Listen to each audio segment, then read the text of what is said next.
Hello, everyone. Hello. Happy President's Day. Yes. Fine Uh, holiday. yes, fine holiday to honor our founding forefathers. Um, Thank you for joining us. I hope that either you are getting a day off from work and are relaxing and spending it with us, or if you do have to work, that you are distracting yourself by listening to us right now. Um, You have a free pass to take it easy today. Absolutely. Let's check in with some of our folks in our chat before we kick the show off. One Monogram says, I think Super Nintendo World is the best themed area in Universal because I love Mario so much. Well, we are definitely going to be talking about Super Nintendo World in that's a bold statement, but I think you might have some folks who are on your side with that one. Vince Lamb wishing everyone a happy President's Day and happy early Fat Tuesday. He's going to be celebrating in Michigan with pączki, which is traditional Polish donuts for celebrating the start of the Lenten holiday. Looking forward to seeing something about Mardi Gras today's podcast. Well, I will chat a little bit about Mardi Gras right at the top of the podcast, but we've talked about Mardi Gras in the last couple episodes, and we've got other big news this week. Just a little bit. Daryl Harsh in the chat saying hi. Blossom and Terry checking in from Derek's Corner. Wishing good morning to Eric out in California. I have him there. Yeah. He finally got the day off work. He's had a wild week of work at Universal Hollywood, I am sure, and we will definitely be talking about that. Magic City Mayhem wishing a happy President's Day to President Loki, everyone's favorite president. And Michael Bingham saying, what's going on to everyone? I ran into Michael in the parks this week. Yes, feet don't fail me now. No. Chat a little bit about that in just a moment. And finally, N-Wiser wishing a happy President's Day to everyone. All right. Thank you, everyone, for joining us. We've got a few folks here. So let's kick this thing off in 3, 2, and 1. Please lower your head and watch your step while boarding. Welcome to the Attractions Podcast. You are all clear for dispatch. Have fun.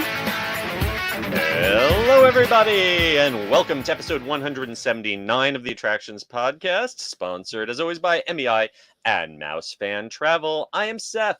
And I'm Carly. And we are back to talk to you about the latest and greatest in theme park news and more, as well as what's going on in our own lives. Carly, normally this is where I ask you what you've been doing, but your week is going to be our main attraction. Yes. So I was at somewhere that just opened, so I know we're going to be talking about that in the main attraction, but I also hit up Knott's Berry Farm for Peanut Celebration. It's one of my favorite theme park festivals.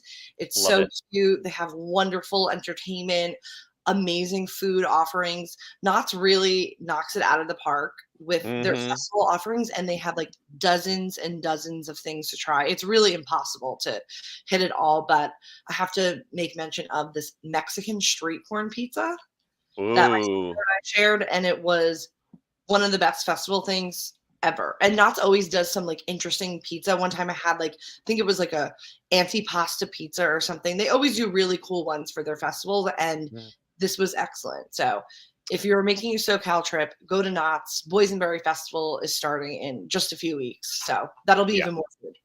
Knott's has absolutely fantastic food festivals. The one thing I have noticed, the first year I did one of their food festivals, their tasting lanyards were an incredible bargain. I hear the pricing's changed a little. Did you happen to take a look at how that is this year? Okay, so Knott's is a little different. The food is like a full-size portion. So a lot of times with like Disney and stuff, you're used to like the small plates, even Mardi Gras at Universal Orlando. At Knott's, these are like full dishes. Like the pizza wasn't just like a little baby piece of flatbread. It was like a gigantic piece. So it's a little bit more. I didn't do the lanyard. I just purchased stuff outright because I wasn't sure what I was going to get or how long I was going to spend there. But it is a little bit pricier than the other ones, but worth it if you're going to be going a few times. Fantastic. I'm jealous. I'm going to be out there, but Knott's is unfortunately not on my agenda No. next week. No, maybe I'll be able to slip away, but I got a full plan of Disneyland and Universal Hollywood, and I'm going to go do a studio tour with D23 of the Disney Studios. Ooh. So maybe even hit the new Academy Museum at Yes, by the tar that's pits. So, amazing. I haven't gone there, but everyone that has raves yeah. about it. Very excited about that. Well, I promised we would talk a little bit of Mardi Gras, and I got to do the Mardi Gras parade as a float rider. First time I've done that in a couple years. I will say that since the last time I've done that, they have streamlined the procedure. They made it really comfortable. They had a place for us to hang out at Animal Actors, and we were able to access bathrooms and food while we waited. There wasn't a lot of wasted time. They really were very efficient about getting us organized, getting our costumes, getting us on the floats. And I've done it before from like, the riverboat or the gator, where you're a little lower down, closer to the ground. This time I was on the tidal float, the Crew of Dionysus float, at the Ooh. very top level. And you're basically looking out over the whole park. You're, 25 feet up at least. And boy, that was a totally different perspective. I've never gotten to see the Mardi Gras parade like that. So that was really exciting. Right. It's just so thrilling. And even like you said, when you're waiting in Animal Actors, they have music playing. It's kind of like a whole experience that starts like Yeah. immediately when you get there. It's just Yeah, they have really enthusiastic TMs kind of warming the crowd up. It was really kind of a fun party atmosphere and a really great time. Very glad I did it. If you want to do it, best way is if you just want to guarantee a slot, is to purchase that float ride and dine package that gets you a right. dinner and a reservation. But they do release them through the virtual queue in the app. A few go out every day at 3, but your best bet is they cut off the check-ins for the reservations 1 hour before the parade steps off, and immediately right then anyone who hasn't checked in gets released. So check it right exactly 1 hour before step off, and you might get lucky. Yes, I see. I follow a lot in like the UOAP group on Mhm. Facebook, and a lot of people have success doing it that way. Just Yep. kind of lingering by Animal Actors, Yep. keep refreshing because it's totally worth it. Yep. Absolutely. All right. Well, now that we've gotten that out of the way, I think it is time for us to jump into the news in the queue.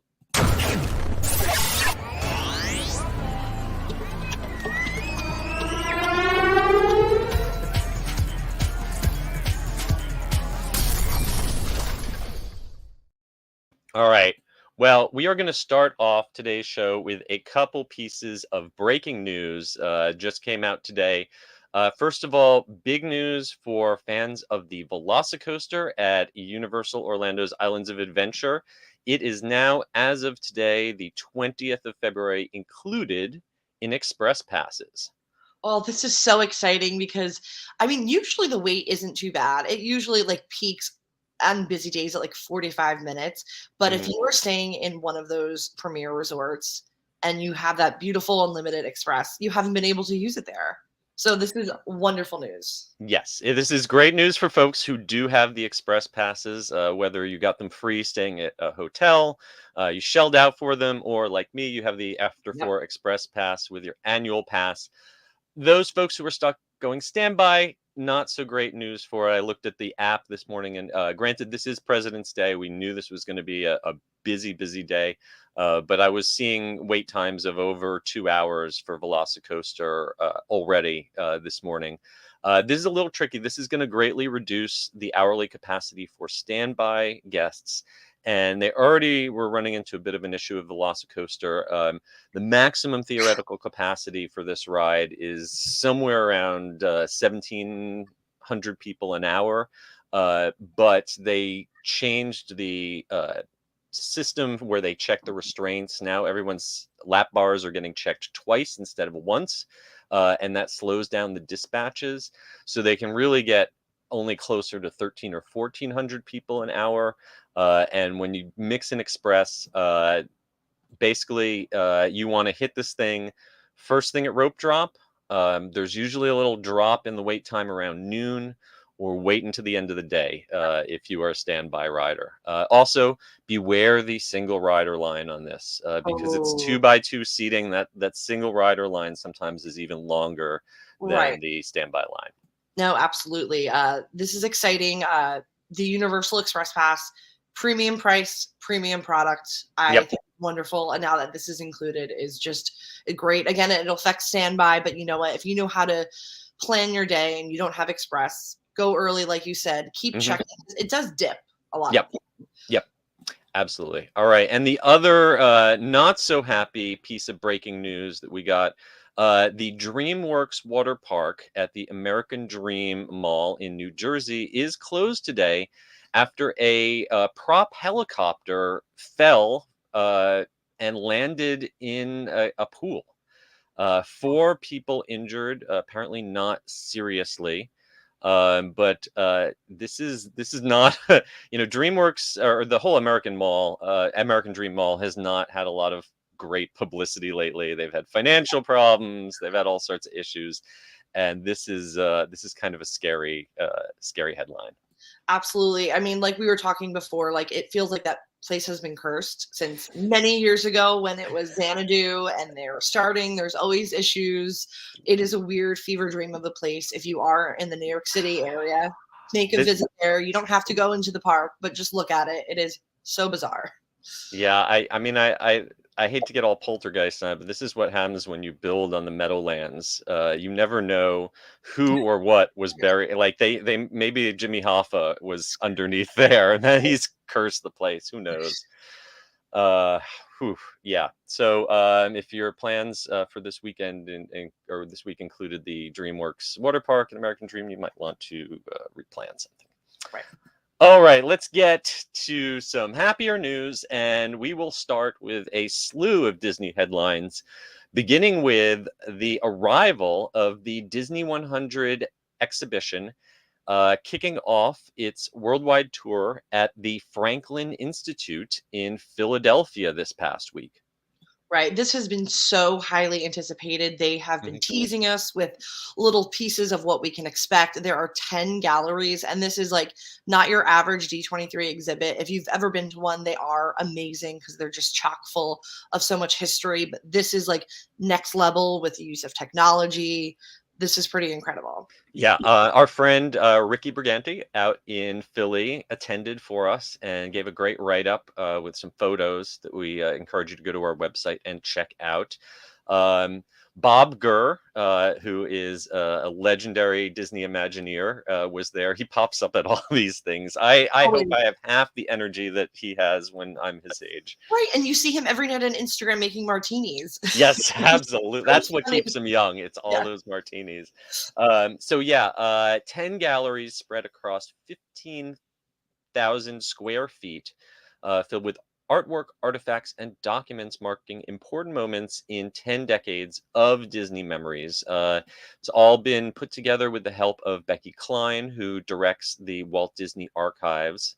And it's been described as a once-in-a-lifetime event with artifacts dating back to Walt's earliest days right up to the present day. Right. Yeah. I mean, I would love to see this. This is going to be traveling around the world, but this is just the beginning. So I'm sure there's going to be a lot of opportunities, geographically to check this out. So we got to talk about the holographic elephant in the room. Probably the most controversial part of this whole thing is that they call it a hologram. Just seeing it on a flat screen, I can't tell if it's actually 3-dimensional. Seeing it in person, it looks just like a projection to me. But it is a recreation of Walt himself using what Disney calls their magic stage technology. It is quote unquote new footage using artificial intelligence technologies to let Walt introduce the experience to guests. And I don't know how I feel about it. Ricky saw it. Let's say this. A lot, the people who are reacting very strongly to it are just seeing tiny little clips on video. Ricky saw it in person, and he called it a bit unusual, but did say that Walt's presence adds a warm beginning to the journey ahead. So, a balanced review there. Yeah, I personally, I need to see it in person Right. to make a judgment. I mean, this is one of those things where it's hard to really make a pass at it through a Yeah. video, with this technology, but it's a little creepy, but It's a little uncanny valley, especially his hair to me seems a little Max Headroom. But the biggest criticism I've seen people have is of his hands. His hands are very animated, his gestures. However, if you go back and watch a lot of those old Wonderful World of Disney introductions that he did back in the 60s, he kind of was a hand talker. He was kind of theatrical. His manner of speaking. So it might be a little too much, but I don't think it's as over the top as some people. Right. So maybe they nailed it. Maybe. I mean, Bob Gurr knew Walt, so I will take his judgment of what he thinks of it. Though I do know back in the day that they always said they never wanted to create an animatronic of Walt's because they thought that would be disrespectful or improper. So I wonder what changed their mind. Animatronics not okay, but artificial intelligence hologram is. Right. I mean, because it's basically that's what it is, just like progress with technology, fundamentally. But this exhibit has so many incredible pieces. Yeah. Some of them. Yeah. If you don't like Walt, just move on past him and go and look at the artifacts. Yeah, it's a little creepy. I'm with you. There's an original Luke Skywalker lightsaber, which is really, really cool. Yes, original Luke Skywalker lightsaber. We've got handwritten notes written by Walt Disney himself about the Disneyland opening day. Naked animatronics, models from movies, all sorts of fun stuff. There's even a pair of original ride vehicles from the Matterhorn bobsleds and Peter Pan. Right. I've gone to like a few D23 exhibits, and that's always my favorite part is when you see Disney park pieces. Yes. And so this is really special because, it brings a little bit of the parks to you if you are up in the Northeast. All right. So this whole exhibit took 4 years to put together. They think it's going to bring 200,000 visitors to Philly through August 27th, which is when it closes. And then it's going to move to another city. It's going to continue around the world. So if you want to check it out while it is in Philly, go to fi.edu. It's for the Franklin Institute. Okay. Coming up next, Kang the Conqueror has arrived at an Avengers Campus at Disneyland for a limited time to celebrate the new Ant-Man adventure, Ant-Man and the Wasp: Quantumania.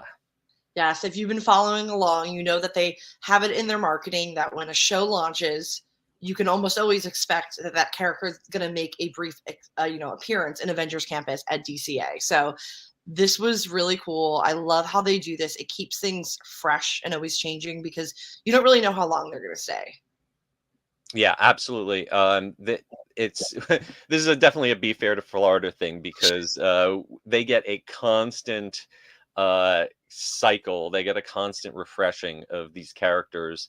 It gives you a new reason to go out there and hang out in Avengers Campus. I have not yet seen the new movie. Have you? No. I'll probably get to it when it shows up on Disney Plus for free. Yes. Sorry. But so we've already in the past seen Ant-Man and the Wasp hanging out in Avengers Campus. They even have a tiny little model of Flick's Fun Fair, which is the land that used to be where Avengers Campus is now that they show off. But for a limited time, you can meet Kang the Conqueror. And also for a limited time, you can head to Pym Test Kitchen and get the Ooze Cauldron for only $27.79, which is inspired by a pivotal scene in the new movie that I've not seen. So I don't know why it's pivotal. I don't know why you want to drink ooze out of a cauldron. Someone explained it to me, and it makes sense. Okay. Yes. I was at DCA when this became available, and I was really tempted to purchase it, but I do not need another Sylvanair cup. But I did see some people with it, and it is really cool. Very, very cool in person. All right. Well, another thing to add to your shelf, or put up on eBay, I guess. Right. Uh, if you are not in Disneyland, there are also heroic moments with Ant-Man and the Wasp available to experience at Avengers Campus in Disneyland Paris, aboard the Disney Wish in the Worlds of Marvel dining experience, and at the Marvel Universe inside Shanghai Disneyland. And they've even got their own attraction at Hong Kong Disneyland. So pretty much, and wherever you are, except Walt Disney World, you can celebrate Ant-Man and the Wasp: Quantumania. And before I move on, speaking of California Adventure, got a note in the chat from Eric O that we just got some breaking news from Disney California Adventure Park. I do not have that. I'm not going to stop and look at my phone right now, but if someone wants to let us know what that breaking news is, we'll drop it in here. All right. In the meantime, we've got more Disneyland excitement. There are a couple Disneyland After Dark events coming up that I would love to attend personally. And the first one is the return of Star Wars Night. This time it's back for the most nights ever, 4 nights, May 2nd, 4th, 8th, and 11th. The Force can be with you at Disneyland Park. Yeah, I mean, these are so popular. I'm happy that they added. I mean, it's such a crapshoot if you can get in. It's similar to the Run Disney races when these things launch, the registration online. So the fact that they added some nights, yes, that's good because this is going to be insanely popular. I am already traumatized this week from my 4 hours of not getting a annual pass reservation for Tron previews. So I don't know if I want to face the system. I believe that February 21st is when these go on sale for Magic Key holders, and then the general public on February 23rd. And you're gonna have to jump on that web the second they open up to have a chance. It's insane. Like I love Oogie Boogie, but each year it's like, is this worth the 6-hour stress that I can't concentrate anything because you just keep spinning stuff on your screen? But it is worth it for a lot of people because these sell out. Disney, if you are listening, this is my little editorial. There is no reason whatsoever why these limited capacity events have to be done in this stressful way. All you have to do is set up a web form that people have until a certain time to fill out. And you can, anytime in that week or whatever, let us fill out that form. Let us put our preferences. Let us give rank preferences for which dates we're able to attend.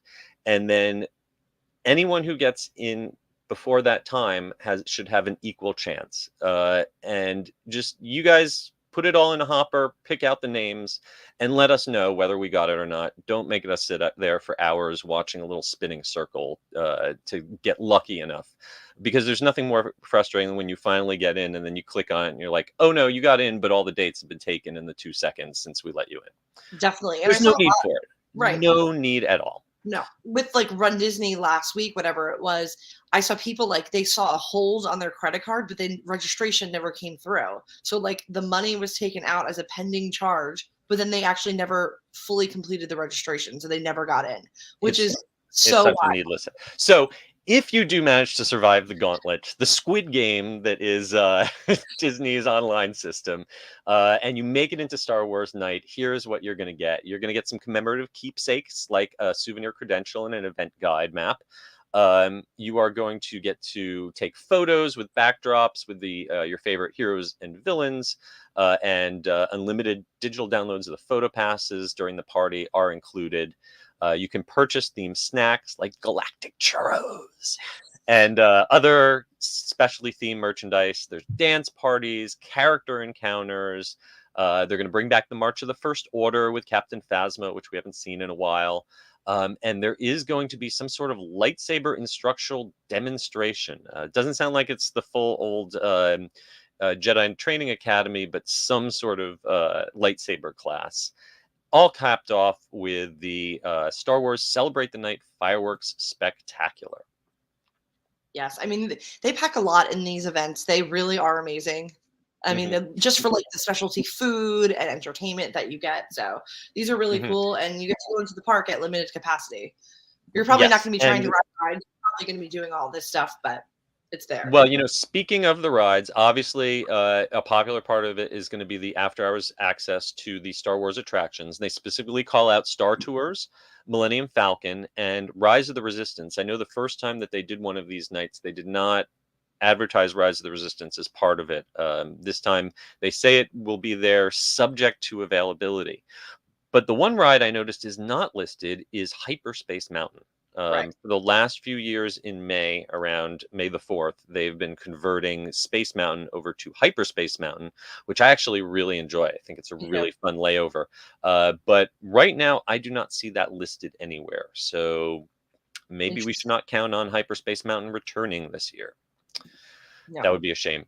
Anyway, as we said, this takes place on 4 nights, May 2nd, 4th, 8th, and 11th. It's 9 p.m. to 1 a.m., and you get a 3-hour mix-in. So you can enter the park as early as 6 p.m. Tickets cost $149 for the 2nd and the 8th, $159 for the 11th, and $169 for May the 4th. May the 4th be with you. Shocker. It's so hard. That's going to go first. And, they do talk about pre-sale for Magic Key holders. I do not know if Magic Key holders, though, get a discount. So, yeah, it's pricey, but, these events, they're fun. The stress of getting into them aside, these are fun events. Definitely. So, and if you can get it on May the 4th, that's going to be the best people watching. Yes. Oh, for sure. Because, the ability for adults to dress up, to cosplay, normally that is restricted. And there are still restrictions that you got to read up on your costumes. No weapons, please. But it's if you are a Disney adult who is also a Star Wars adult, and you spent a lot of money on your Jedi robes, this is a great place to wear them. All right, and the other Disneyland After Dark event that we have to talk about, which I think looks even cooler, is Throwback Night, April 18th and 20th. They're flashing back to the 1950s and 60s. So if you are a Dapper Day kind of person, this sounds like it was made for you. Oh, absolutely. And I just love even the press images that they're using, how they're all in black and white, and it looks very cute. Again, expect really good outfits, because that's what we get at Disneyland is the best costumes. And then if you can register and get in, you're going to get some commemorative keepsakes. I'm very curious what that will be, especially the event guide. That sounds like something you'd frame. Oh, yes. I'm hoping that they do like a replica map from the early days. You're also going to get access to iconic Disneyland attractions like Peter Pan, Pirates, and Jungle Cruise. You're going to get to take photos with vintage-inspired backdrops. They've got posters from classic Disney films and long-gone attractions like the Skyway. And, of course, again, those PhotoPass photos will be included. And they're going to be offering some special treats made just for the event and merchandise, vintage dance parties with DJs, and they're going to cap the night off with a tribute to the original Fantasy in the Sky fireworks. That is the coolest part. When I read this, I was like, okay, that is amazing. That is really cool. Yeah. So this is happening on the 18th and the 20th. Again, 9 p.m. to 1 a.m. and you get a 3-hour mix-in with your ticket. Prices are similar to the Star Wars. Starts at $129, goes up to $145, and tickets are on sale the same times as the Star Wars tickets. So Magic Key holders on the 21st at 9 a.m. Pacific, and then the general public on the 23rd at 9 a.m. Pacific. Thoughts and prayers. May the odds be ever in your favor if you're going for this. Yes, and thanks to Eric, we just got some breaking news from Disneyland. Yes, and actually we just looks like have a article just published on it. Let me see if I can bring that up. Give me you chat among yourselves, and I will see if I can make this article magically appear. The Roman Empire was neither holy nor Roman. Discuss. Here we go. Here we go. All right. San Francisco Square is going to open this summer. Wow. That's sooner than expected. At Disney California Adventure, late breaking news just coming out right now. Looks like part of the Disney 100 celebration going on right now will include the debut of San Francisco Square, formerly known as the Pacific Wharf area of Disney California Adventure. And it is going to be a vibrant multicultural district of neighborhood restaurants and small businesses where you can eat and shop. We've got an image here of the Japanese torii-style gates over the Golden Gate Bridge. Yes, the San Francisco. I'm gonna kill myself trying to say this word. It is so San hard. Francisco Gate Bridge, spanning the tidal pools between San Francisco Square and Paradise Gardens Park. You can see the floating wind turbine atop an old fishing net tannery, which powers the district. And there are little details about the area's past. Yes. So Walt Disney Imagineering shared today. So this is going to transport you to a fictional mashup of obviously San Francisco and Tokyo. And the story is that as the tech industry began to emerge, local fishing trade fell on hard times. So entrepreneurs came together to reinvent the seaside canneries into a vibrant, multicolored district. So I love that story. I wasn't expecting that. I mean, I guess we'd only really heard a little bit about it at D23 when it was announced. All right. The most important part of all this, yes, it's going to be wonderful that we're going to have a Baymax meet and greet. It looks like it is an outdoor meet and greet. So they're not investing, they're not building a new structure. It doesn't look like for this meet and greet. It's going to be outside a converted warehouse. But much more importantly, they say that today Pacific Wharf is home to eateries featuring sourdough bread, ice cream sundaes, Mexican fare, Asian dishes, and more. And these offerings will still be available to be enjoyed during the transformation. And once the transformation is complete, there will be some new offerings like soups in freshly baked bread bowls, as well as Asian-inspired selections. And this is interesting. The new port of San Francisco... The new port of San Francisco, Cerveceria, draws inspiration from its tricultural influences with signage of English, Japanese, and Spanish. And outside will be a beer garden decorated with festooned lights and papel picado. So a cerveceria. So we're going to get raw fish inspired by both Asian and Mexican flavors. Very cool. And I'm gonna assume that the queso Maria is gonna stick around because I feel like. Oh, I hope so. That is so good. Yes, I hope so. Yeah, this is one of my favorite spots in any of the Disney parks for quick service food.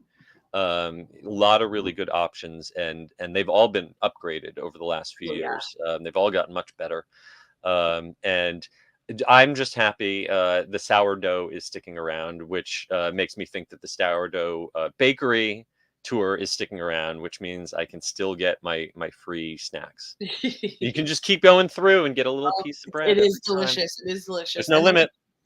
And by big had sourdough at the end. Well, shout out to Eric. Thank you very much for catching that while we were on the air, so we could bring you that breaking news. And let's move on to our last piece of news in the queue, hopping across the pool to Blackpool Pleasure Beach in the UK. They are looking to pay someone to ride their roller coasters. Yep, a roller coaster test rider job opening is open. If you are ready to help them get open for their season on March 18th, they need your help. I thought this was so cool. I love when parks do these sort of, promotions that are they're just great marketing tools. the new And employee must be The available British parks seem to soon. be especially good at doing these gimmicks. Oh yes, I don't know if anyone was following the Alton Towers thing they did Yes, last week. There that's was a what I was promotion thinking with of. attraction. It's so good. So if you are up for this challenge and in England, you will get to test their 10 roller coasters to make sure that they are ready to go for the season. Yeah. Now they're looking for someone who is ready to start work on March 13th. The individual hired should have, quote, a unique sense of fun and excitement, and probably someone should not suffer from motion sickness or back problems. They are going to be expected to test numerous rides and report on fun factors, including the speed, thrills, and excitement levels. And they are going to be able to give advice where they think improvements could be made, working with the operation department to come up with ideas for future projects. Now, you only have to be 16 years old to do this job. So I guess if you want to drop out of school, go to work, no I think it's problem. worth it. You do have to be at least 52 inches tall, though. Ooh, I wonder if they're going to have you ride it multiple times each attraction, like front, middle, back, to see how it's all working You have together. to test every single seat. Yes. Absolutely. Ooh, that's a lot. So if this sounds like the job for you, you're going to want to head over to blackpoolpleasurebeach.com and apply. I think you'll, might have to be over in the UK to do this, because I don't know if they can hire people from America, their visa requirements and stuff. Correct. But check that out, and if you make it, let us know how that job goes for you. All right, that is just going to bring us to the end of the news in the queue. But before we get into this week's main attraction, it is time for us to hear a word from our sponsor. The Attractions Podcast is brought to you by MEI and MEI-Travel. Whether your next vacation is a magical trip to the theme parks, an exciting adventure to the pyramids of Egypt, or just a relaxing cruise on the turquoise waters of the Bahamas, MEI-Travel provides premium service and expert advice to help you get the most of your vacation. They are always free of any hidden fees or costs to you. Visit them at mei-travel.com. It's time for the main attraction! All right, unless you've been living under a toadstool, you probably know what our main attraction is. Yes, the grand opening of Super Nintendo World in Universal Studios Hollywood. The first US-based Nintendo-themed theme park land is finally open, and our own Carly got to attend along with our publisher Matt and our reporter Quinn. How was it? We want to hear every detail. First, talk to us about the red carpet. Talk to about the party, the big press event that happened before the grand opening. What was that experience like? Yes, it was really cool. I love when you get to enter anything through the back lot, because it's just so magical because there's so much history there. We went Wednesday night was kind of like the pre-event where the land was open. We got to go in there. Toadstool wasn't open to us at that time, but I saw Chris Pratt many times. He was hanging around. Some other really cool people too, like models, the Sprouse twins. Number one, was Chris wearing his red Mario hat? I wish. No. Number two, did he have a power-up band, and was he going around punching blocks and saying it's a yes. Mario? It was really cool. Mr. Nintendo came out, said a few words, and then the fireworks went off. If you look at the article, you could see the photos from it. I watched we have a video on our YouTube channel of the grand opening moment, and it was just stunning the way they used projection mapping to kind of hide the whole land and then bring everything to life with the fireworks going off. It was really stunning. Yeah, it was amazing. I didn't do any of the games that night because I really just kind of wanted to save it for the next day to fully experience everything. But I did go on Mario Kart that night. Yeah, loved it. It was a great event. It was so much fun. But the next day was really like go time, where we had a big chunk of time to do everything in the land. So I did literally everything. I went to Toadstool Cafe. The food was amazing. This is a major glow up for you. Okay, let's start here, because previously There was good food in the Wizarding World, and there was some good food in Simpsons Fast Food Boulevard. And other than that, you were pretty much going out to City Walk if you wanted to eat at Universal Correct. Hollywood.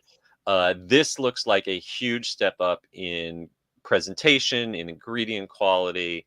How does it taste? It was wonderful. I love the concept of it. So it's a cross between quick service and a full service sit down restaurant. So Okay. you order at a counter, but then a server actually takes you to a table. will Sort of bring you- like Three Broomsticks, Yes, or a Leaky Cauldron. yes, but they're like super attentive. So it's a little different in that it operates like a full service where they keep coming back to check on you. Oh wow, okay, that's So great. it's just like a little different. I was luckily with a group of people, so we just kind of ordered a bunch of stuff and all tasted it. Highlights were the truffle fries were amazing. If you Okay, so I am not a truffle oil person. I find that anything that's truffled is pretty overwhelming. But I've heard you're not the first person I've heard rave about the truffle fries. right, yeah, it was subtle. It was more like, I don't know, herby, I guess I would say. There was some parsley on there. Pro tip, get the Luigi burger pesto that serves with the fries if you get something else. And dip it in. It was this amazing. I love pesto. It was a creamy basil pesto that comes with the Luigi chicken sandwich, and it was amazing. The shocker was the pasta dish. I mean, I don't eat theme park pasta because, that's not a good idea. This was wonderful. It was actually spicy, which makes me unsure if it'll stay like that. It wasn't theme park spicy. It was like spicy, flavorful. Everything is very cute, very kawaii. I was going to say there's a lot of great options for vegetarians, and I just love the plating of the piranha plant salad. Like, how can you eat that? It's just too adorable. You just want to take pictures of it. Right now, for vegetarian, it's the cheesy knots that come with sauce and this caprese salad. The caprese is also the only gluten-free option as of now, but I did ask them because it's like slim pickings. It's in the works. They said Chef Toad is working on it. So I think once they get through just this initial round, they'll try to figure and add some other stuff in. The tiramisu was amazing. It was very, very shocking. I've eaten like all over Universal Hollywood. This is definitely, the best now. I gotta say, I am looking forward to the kids' meals. I'm a big fan of ordering kids' meals because it's generally enough food for me. And these are the best looking kids' meals that I think I've ever seen. Oh, yes. So they said that if you notice, like the broccoli and the corn, they wanted to make it fun so that kids would eat the vegetables. So it's plated very nicely. Reporter Samantha got it. So I looked at hers. I think the picture is on here. It's very cute. They did a wonderful job. The drink was a surprise for me because I'm not really like a sugary drink or boba drink person. I think it's a lemon squash. It was delicious. Yeah. Nice. All right. So Universal Hollywood definitely stepping up their food game. Before we get into the main attraction, tell me a little bit about your power band experience. Love the power band. The first day I used it, it kept falling off. Oh no! Because it's like it's one of those old slap bands, right? They's never really stayed on for me back in the day either. So that was a little issue, and then I found out you can go to the One Up Factory store inside the land, and they'll give you a band that goes over it to keep it in place. Together. But they don't. I tried to get another one from a different Nintendo store outside of the land, and they didn't have it. So just make sure if you're spending $40 to get this band, you don't want to lose it. Yeah, get it. But the Power Up band, I was like, oh, am I really gonna love this? I loved it. It was so much fun to go around and hit the blocks. And there's also a lot of other just kind of spaces where you can scan your Power Up band, and like a little magical moment will happen. There's just so many places, and if you don't have the band, I just don't know how you would even experience the land. This is like, it's not like Magic Band 2.0 where you like, you don't need it. You really need it if you are going here. I just don't understand how. do it. You know, I've seen some people complaining about, oh, why do I need to spend another $40? I comparing them to the interactive wands, the Harry Potter wands are significantly more expensive, and I feel like they do much less. Like I can pretty much be satisfied standing next to someone, watch them do their Right. wand, and watch Same, watch yeah. the window come to life or whatever. And I feel like that's pretty close to the experience without the money. But I don't feel like watching someone play the games, especially since there's a whole section that you can't even go into unless you've paid that upcharge and Yes. played those games. So my favorite of like my whole favorite experience of being there was the games. Mhm. So the 4 key challenges that you have to play and win to get into Bowser Jr.'s castle, that to me is the magic of the land. And you need a band to play these games. It was so much fun. It's like a workout almost because they're all very physical games. So you kind of feel like you're in a video game Mhm. slash or on like a Nickelodeon game show. You know, that was so fun. And we ended up playing the games like over and over again. Now you might know you not know the answer to this. I know my wife would probably have no interest in playing these games, but she'd want to watch me play them. Mhm. If I go and play, if I have the Power Up Band and I play the Bowser Jr. game that you can only get into if you've completed certain keys, would they let her come along with me and watch, or they only let people in No, who've done it? because it's almost like you're going in a full attraction. Like there is a Oh little wow. show room where you stand on a number, kind of like Flight of Passage, you know. Oh, So we okay. go through it. There's a really cool walkway through it and stuff that you see. But no, it's an attraction.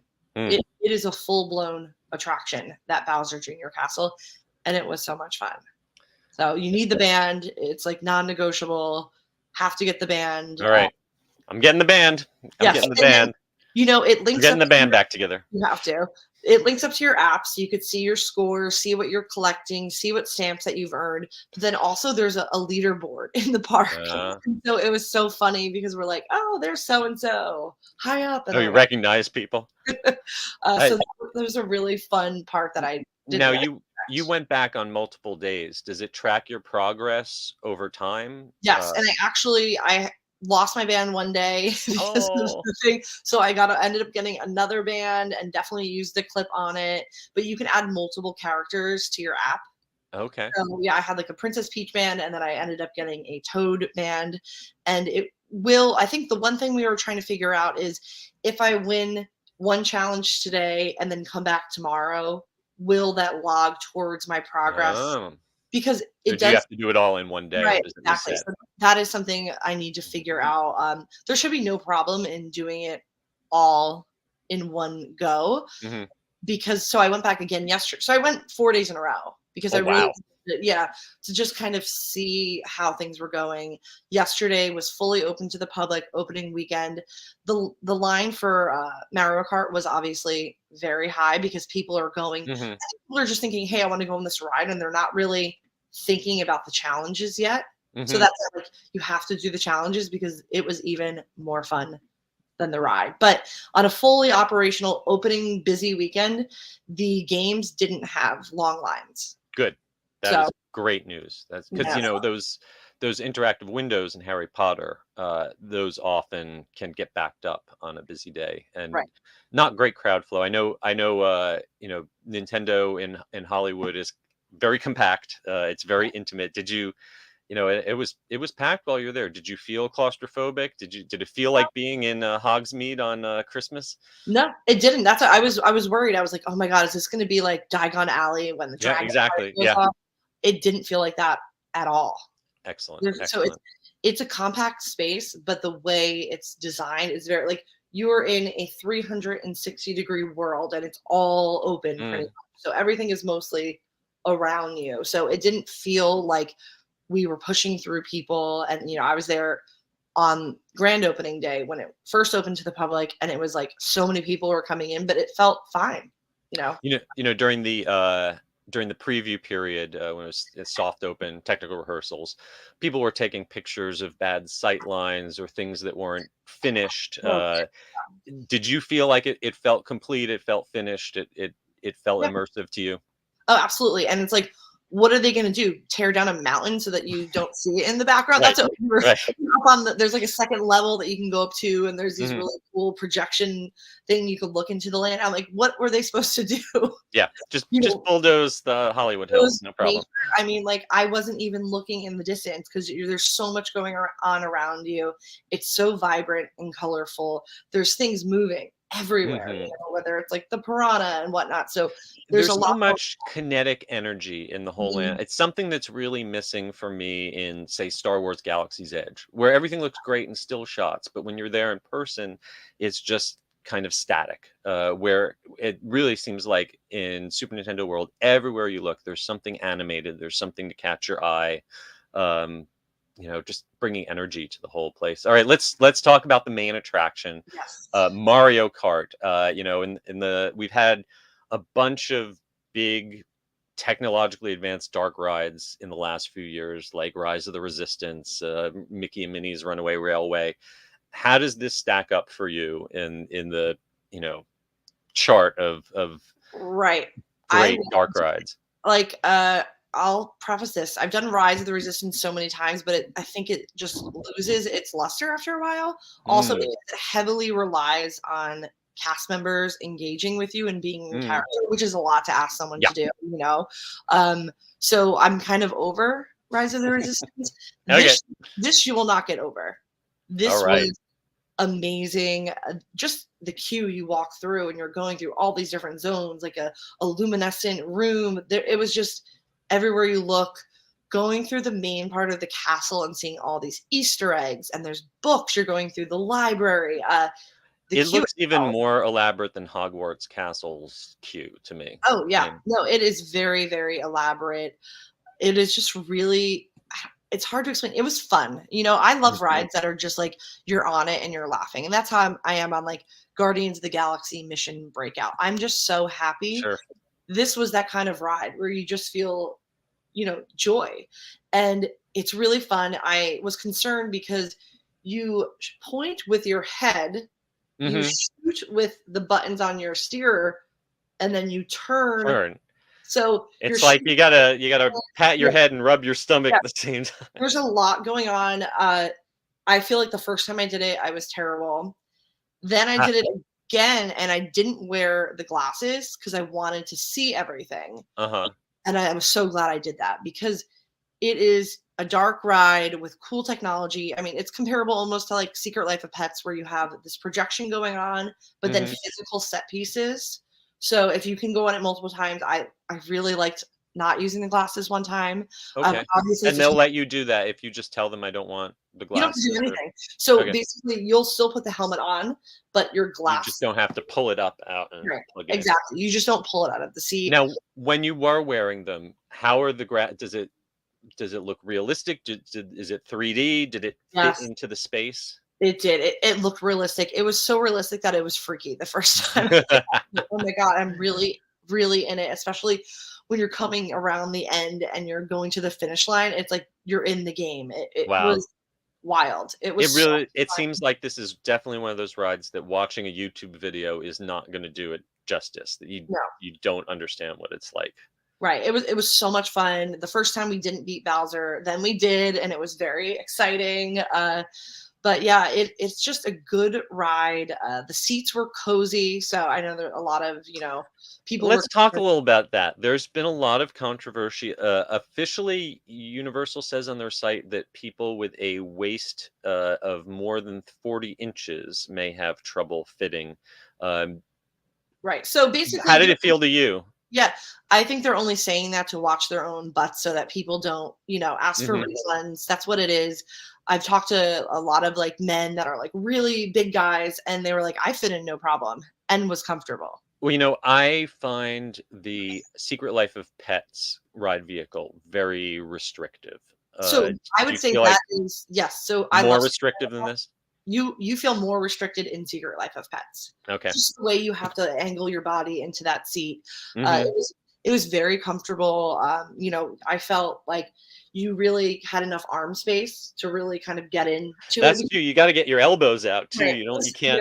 drifting is a big part of it. And so you're drifting a lot. So you really need that space. So I feel like the design was much more spacious than I thought it was going to be. Because sometimes when I do Men in Black, you with your arms, you don't really have the room to move around because you're tightly packed in there. But that wasn't the case here.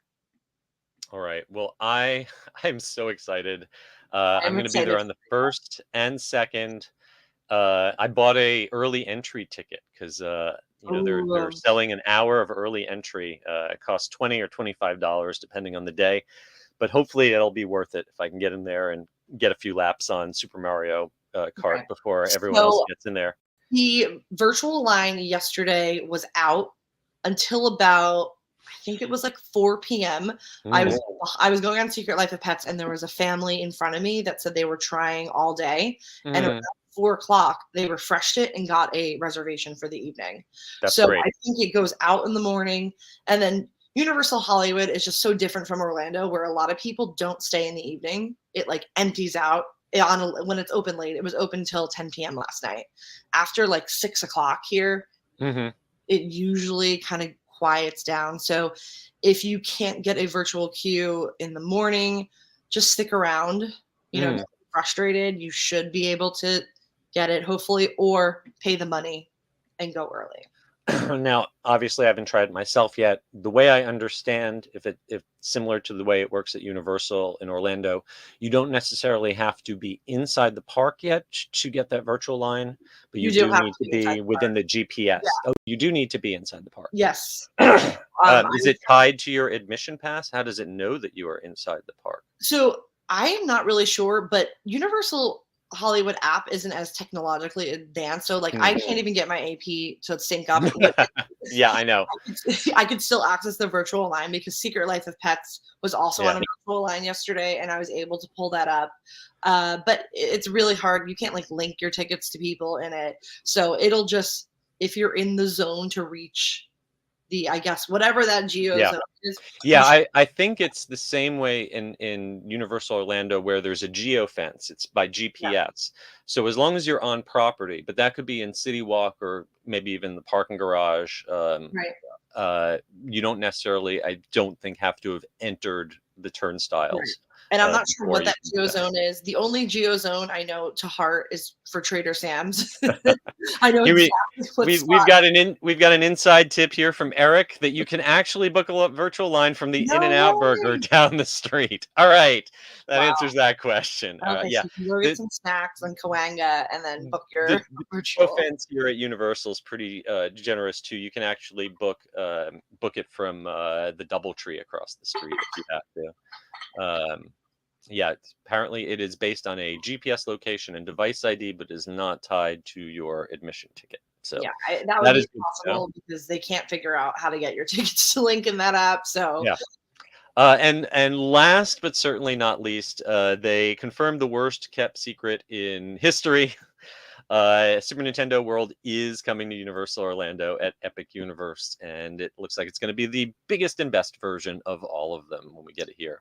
Yes, so, I mean, I would love that Yoshi Dark Ride. Oh, I'm so ready for that. But at Hollywood, they really use the space as well as they can. If you go on the Studio Tram tour, you will literally see that like there is like 2 feet between the back of the castle and one of the working studios. So there's no more room to go anywhere. This is what we're doing. And so obviously, if this is as popular as they hope it's going to be, they might want to add more Nintendo in the future. Having been back there backstage, they pretty much have to tear down some big sound stages, right, to have room next door for Donkey Kong or anything else, right? I don't see that happening because also, like I said, like the Studio Tram tour, it's in the direct path.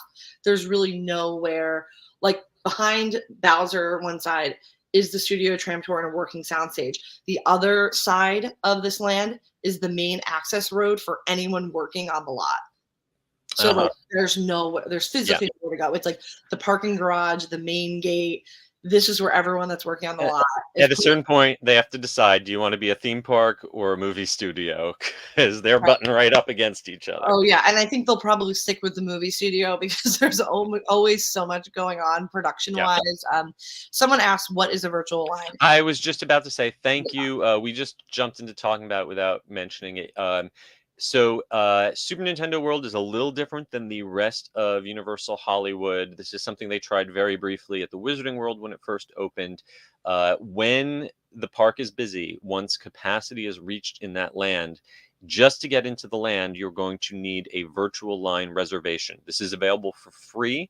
You can either go to a kiosk on the lower level, or you can, better yet, go into Universal's smartphone app and get it in there.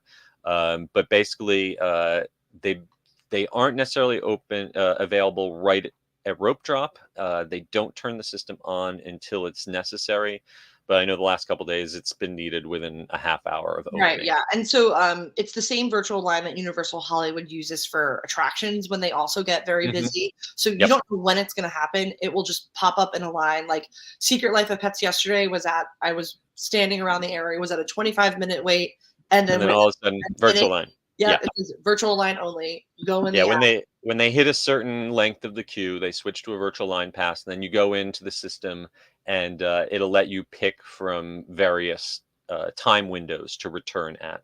And then once you return, you're still going to have a wait of maybe 20 or 30 minutes, but hopefully not much more than that. If you purchase a express pass for the day, you get to skip this. There is no express for the Mario Kart ride itself, but this will let you get into the land without having to have a virtual line pass. Absolutely. And I upgraded my annual to the platinum, which also gets you into the land once after 3 p.m. But what I noticed a lot of people were taking advantage of yesterday, the VIP tour at Universal Hollywood is cheap in the grand scheme of theme park. VIP. I think yesterday it was about $400 per person, which if you think about how much they were selling the Express yesterday, which was $200. So for $400, you would get to go into the land, you get to go on Bowser, but you'd also get, your whole normal VIP tour at Universal Hollywood. So I think this is something to consider. It was sold out yesterday. So I think people are going to be taking advantage of that for sure. Even before Super Nintendo, the Hollywood VIP tour was one of the best in any theme park because it gets you a private tour on the studio tram tour. Instead of the big tram, you're on a little private tram, and you can actually get off and walk around the sets. And that alone makes it worth spending the extra for the VIP tour. But when you throw in the access to Super Nintendo World on top of it, absolutely worth every penny. Oh yeah, food, you get sit down lunch, buffet, you get unlimited water all day. So I think I've done VIP tours at all the major theme parks, and I really would put Universal Hollywood's right at the top. Agreed. I'm curious to see. Universal Hollywood is such a different park than the Orlando parks and even Disneyland because during the week it could be a ghost town. So I'm very curious to see what it's going to be like with this new land, if it's going to be attracting more people on days that were typically like super slow. So I'm very curious to see how it's going to play out. I'm really curious to see if the gamification of the land, the replayability of the ride, encourages people to use this as a hangout, to come by in the evening and come again and again, and just sort of spend time soaking up the land more so than riding the attractions. I'm jealous that you got to be there for the big opening. I can't wait to talk to you about it more after I get back. If you want more information, visit universalstudioshollywood.com. Or hop on over to MEI and Mouse Fan Travel, and they can help you plan your trip out there. Yes. And plan one. Now is the time. Yep. All right. Well, that just about brings us to the end of yet another show. We went just a couple of minutes over, but we had some big stuff to talk about. Before we go, we want to thank our sponsors, MEI and Mouse Fan Travel, once again. And I want to remind you to please give us a review on Apple Podcasts and leave us a rating on Spotify. It really helps us get the word out. Yes. If you want more coverage from us and Attractions Magazine on the interwebs, Carly, where can everyone find you? Yes, I am on Instagram at Adventures by Carly and on Twitter at Carly Caramata. You can find me at the UG series on Twitter, at the Unofficial Guides on Instagram, and at theunofficialguides.com. And you can find the entire Attractions Magazine team 24/7 at attractionsmagazine.com, at Attractions on Twitter, at Attractions Magazine on Instagram, youtube.com/attractionsmagazine, and at Attractions on TikTok. I will not be here for the next 2 weeks. Carly will be back next week with a very special Yes. guest host. I will be off in California. Yay. And then the following week after that, I think we are both going to be gone. That would be March 6th, I believe. Yes. And so we are going to release a special edition of our podcast, that interview that we did a while back with Carlos Navarro. You might have heard it if you listened to our show live. But if you're a podcast subscriber, that is when you will get to hear it in the feed. Yes, And then after those 2 weeks, we will be back to our normal schedule, bringing you all of the news. So until then, we hope that you folks stay safe, try something new, but most importantly, have fun. And we will see you next time. Next time.